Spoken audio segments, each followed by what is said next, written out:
ఒక రైతుకి ఒక ఎకరాలో 10 టన్నులు ఈజీగా వస్తుందండి యావరేజ్‌గా. హైయెస్ట్ యీల్డింగ్ తీసేవాళ్ళు ఇక్కడ 14-16 టన్నులు కూడా తీస్తున్నారు. ఈ పంట ఒకసారి వేస్తే 30 సంవత్సరాలు ఉండే పంటండి ఇది.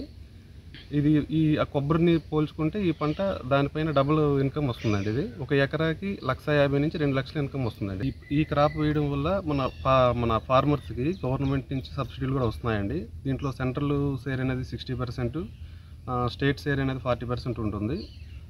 ఈ పంట వేసుకున్న తర్వాత డ్రిప్ ఇరిగేషన్ కూడా పెట్టుకోవాలండి. డ్రిప్ ఇరిగేషన్ కూడా దగ్గర 90% సబ్సిడీలు ఇస్తారండి. అది 5 ఎకర్స్ లోపు అయితే 90%, 5 ఎకర్స్ దాటిందంటే 50%లో ఇస్తున్నారు. ఈ కొబ్బరికి, ఆయిల్ ఫామ్‌కి వ్యత్యాసం చూసుకుంటే దాంట్లో మధ్య దళారీ వ్యవస్థ ఉంటుంది. ఆ రేట్ అనేది రైతు దగ్గరికి వచ్చేసరికి చాలా తక్కువ ఉంటుందండి. దీంట్లో దళారీ వ్యవస్థ ఉండదు.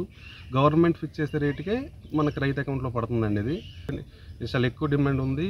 ఇక్కడ మన దగ్గర పంట తక్కువ ఉంది కాబట్టి మనం ఎక్కువగా వేసుకోవాలి. ఇది ఆయిల్ ఫామ్ వేసుకోవడం వల్ల అటు ప్రకృతికి ఉపయోగం ఉంటుంది, మన రైతాంగానికి ఉపయోగం ఉంటుంది.